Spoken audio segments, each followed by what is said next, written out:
Good morning, everybody. Welcome back to Morning Markets on Thursday, the 6th of August.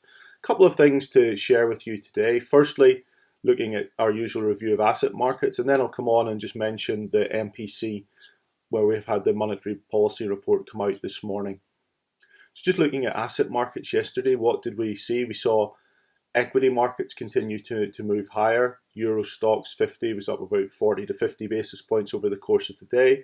FTSE 100 up over 1%. In the US, we had similar moves with both the Dow and the S&P up 1.4 and about 60 basis points. Nasdaq underperforming those markets, up 40 basis points on the day.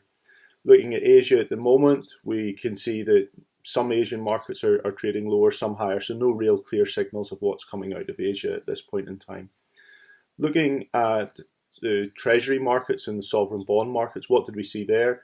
We saw yields start to back up a little bit. The US 10-year moved from that low of about 0.51 back up to 0.54. And in the UK, we see 10-year gilts trading at with the yield of 13 basis points. So a bit of a move backwards there in yields, and hence bond prices falling over the course of yesterday. A couple of the trends that have been in place for a number of weeks now continue to be in place yesterday, with the gold price continuing to move up. So gold trading at $2,050 per ounce, and also the trend of the dollar continuing to weaken. So dollar against a broad basket, I should say, of developed market currencies weakened a further 50 basis points yesterday, and that trend remains very much in place. Then thinking about other aspects of what was happening yesterday in a more broader sense, while we continue to have the discussions in the US about the continuation of the support packages. Interesting to see that there is some speculation that they will sit into next week, which would have been a holiday week, to resolve the situation.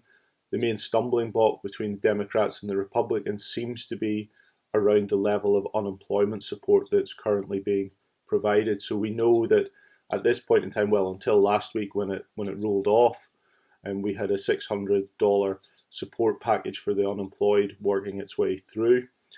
There seems to be some slippage there where the Republicans want to reduce that, Democrats want to maintain it at current levels. It's also just interesting to see in the background that we do have a number of Fed officials who have been speaking, and they've been really, I think, putting the pressure back onto the politicians and saying this fiscal support is required.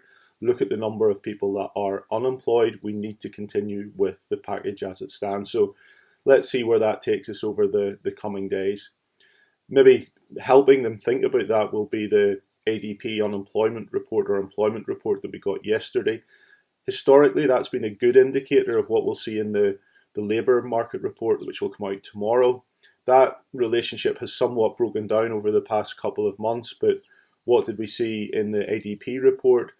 A relatively benign growth in employment in comparison to what we've seen in the previous months. Now, that's not completely surprising given everything that's happening in the background around COVID-19, the infection rates in a number of US states. So that's something to monitor and see if we do get a recoupling, if you will, between the relationship between the ADP report and the Bureau of Labour report, which will come tomorrow.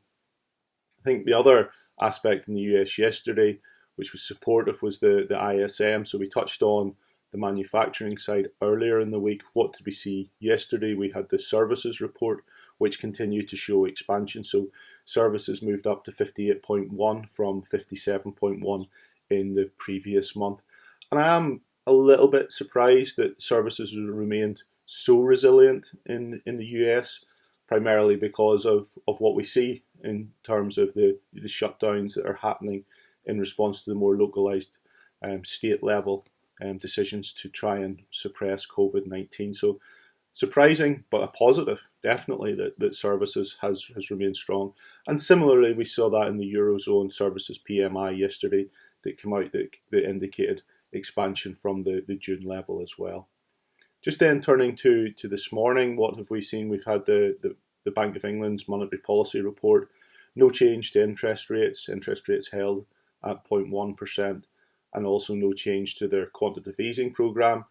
And just to remind everyone, that's where the Bank of England directly buy gilts and investment grade corporate bonds in the secondary market. So that's something that has been maintained over the period. That's it from me today on markets. Just a small plug to look out for a working from home video that will come from myself in the coming days. Many thanks.